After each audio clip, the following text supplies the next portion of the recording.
السلام عليكم ورحمة الله وبركاته. نحمده ونصلي على رسوله الكريم، أما بعد، فقد قال الله تعالى في القرآن المجيد والقرآن الحكيم: فأعوذ بالله من الشيطان الرجيم، بسم الله الرحمن الرحيم، والذين جاهدوا فينا لنهدينهم سبلنا. برادران اسلام، شہداء اسلام کا سب سے پہلے مدعا اور اولین درجہ رکھنے والے صحابہ کرام کی مقدس جماعت ہے، جن کی طبیعت میں اللہ تعالیٰ نے شوق شہادت کا جذبہ پیدا کیا تھا.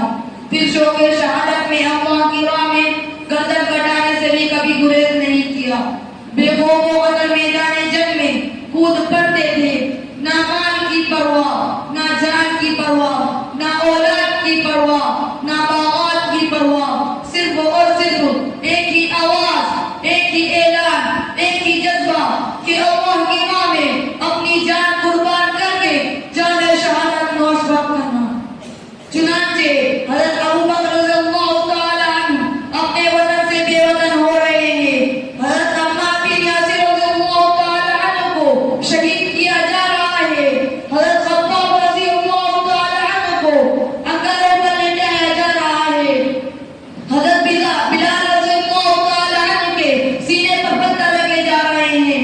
الغزو یکے بعد دیگر صحابہ کرام حضور اکرم صلی اللہ علیہ وسلم کے قدم مبارک میں اپنی جانوں کا نذرانہ پیش کر رہے ہیں. دیکھتے ہی دیکھتے باری آ جاتی ہے. حضور اکرم صلی اللہ علیہ وسلم کے چچا حضرت حمزہ رضی اللہ تعالی عنہ کی، وہ آپ صلی اللہ علیہ وسلم کی خدمت میں حاضر ہو کر فرماتے ہیں کہ میرے بھتیجے، اب صبر کا پیمانہ لبریز ہو چکا ہے، اب قوت برداشت کا جواب دے چکی ہے. اس لیے مجھے اجازت دیجیے کہ میں میدان کارزات میں جا کر جنگ میں شریک ہو کر جام شہادت نوش فرماؤں. سرکار دو عالم صلی اللہ علیہ وسلم فرماتے ہیں کہ چچا تھوڑا ٹھہر جاؤ. سیدنا حضرت حمزہ رضی اللہ تعالی عنہ کہتے ہیں کہ اے میرے لاڈلے بھتیجے، آپ پر کو اجازت دے رہے ہیں، آخر مجھے اجازت کیوں نہیں دیتے؟ حضور صلی اللہ علیہ وسلم فرماتے ہیں آپ تو میرے ابو کی جگہ پر ہیں. حتیٰ کہ ایک موقع پر آپ نے مجھے فرمایا تھا کہ اے محمد، جب تجھے تیرا ابو یاد آئے تو مجھے دیکھ لیا کرو، کیونکہ میرا اور تمہارے ابو کا چہرہ اللہ نے ایک سا بنایا ہے. آپ ہی نے تو کہا تھا کہ اے محمد صلی اللہ علیہ وسلم، گھبرانے کی ضرورت نہیں ہے. جہاں تیرا پسینہ بہے گا وہاں ہم اپنا خون بہا لے گا. حضور صلی اللہ علیہ وسلم فرماتے ہیں خدا حافظ. سیدنا حضرت عمر رضی اللہ تعالی عنہ کرتے ہیں فی امان اللہ یا محمد.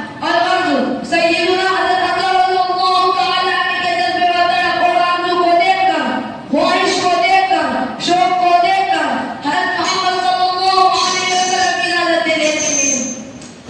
حضرت عمر رضی اللہ تعالی عنہ میدان کارزات کی طرف چل پڑتے ہیں. کفار کے مقابلے کے لیے میدان جہاد میں اتر جاتے ہیں اور جہاد شروع کر دیتے ہیں. چنانچہ ایک وقت آتا ہے جب سیدنا حضرت حمزہ رضی اللہ تعالی عنہ شہید ہو جاتے ہیں. حضرت حمزہ رضی اللہ تعالی عنہ کی شہادت کا منظر یاد کر کے کلیجہ کانپ جاتا ہے، دماغ فیل ہو جاتا ہے، قلب رک جاتا ہے. سردار دو عالم صلی اللہ علیہ وسلم اپنے چچا کے جسم کو دیکھ کر فرماتے ہیں کہ اے میرے پروردگار، میرے چچا کی لاش کا کیا حال کر دیا گیا.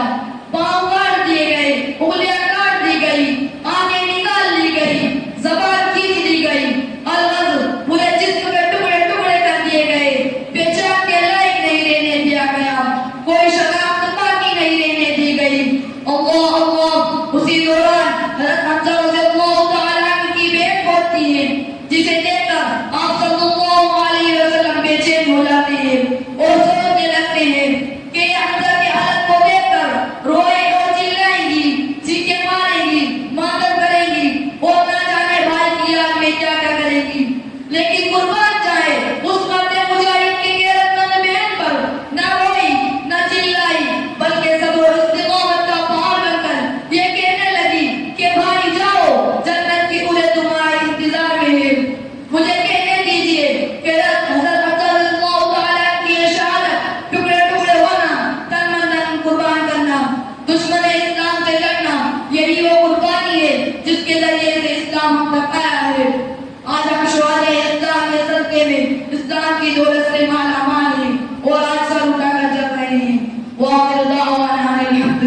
رب العالمين.